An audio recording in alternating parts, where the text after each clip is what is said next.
ఇలా ఒక్కొక్కరితో ఫోన్‌లో మాట్లాడుతూ వచ్చారు. ఫైనల్లీ సుమన్ శెట్టికి కాల్ అయితే వచ్చింది. రెబెల్ మీరే సుమన్.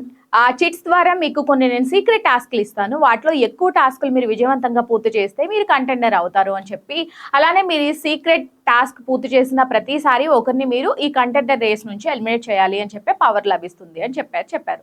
ఒకవేళ మీరు పట్టుబడితే కంటెండర్‌షిప్ నుంచి మీరు తొలగిపోతారు. మొదటి సీక్రెట్ టాస్క్ చిట్ బాత్రూమ్‌లోని వాష్ బేసిన్ కింద క్యాబినెట్‌లో అతికించి ఉంటుంది. ఆ స్లిప్ ఎవరు చూడనప్పుడు తీసుకుని టాస్క్‌ను విజయవంతంగా పూర్తి చేయండి అని చెప్పి సుమన్ శెట్టికి చెప్తారు.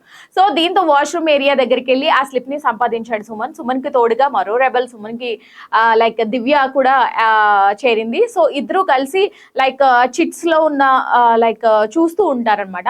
బిగ్ బాస్ అది కొంచెం లైక్ ఒక చిట్ లో అది కొంచెం ఇంగ్లీష్ లో పంపించండి బిగ్ బాస్, స్పెట్స్ లేవు నాకు సరిగ్గా కనిపించట్లేదు అంటూ తర్వాత కెమెరా దగ్గర చెప్పాడు సుమన్ శెట్టి.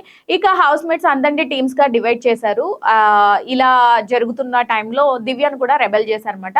అలా సుమన్ శెట్టి దివ్య కూడా సీక్రెట్ టాస్క్ ని ఫినిష్ చేశారు. ఆ ఫినిష్ చేసే టైంలో కళ్యాణ్ ని డైవర్ట్ చేసిన తీరైతే మామూలుగా కాదు. అసలు సుమన్ శెట్టి గారిలో మహానటుడు లైక్ దశావతారాల్లో కమల్ హాసన్ లాగా ఏం మస్తు షేడ్స్ ఉన్నాయి మామ నీలో అన్నట్టుగా యాక్ట్ చేశారు. చాలా బాగా అనిపించింది. గేమ్ అయితే నిజంగా ఇచ్చి పడేశారు. చాలా బాగా ఆడుతున్నారు ముందు ముందు. అండ్ ఇలాగే ఆడితే ఫైనల్కి వెళ్ళే ఛాన్స్ కూడా సుమన్ శెట్టి గారు విన్ అవ్వచ్చు. అది అయితే మనము డామ్ షూర్గా చెప్పొచ్చు. సో మీకేమనిపించిందో వీళ్ళ గేమ్ చూసి, నిన్న ఎస్పెషల్లీ సుమన్ శెట్టి గారు ఆడిన గేమ్ గురించి మీకేమనిపించిందో కామెంట్ బాక్స్లో కామెంట్ చేయండి.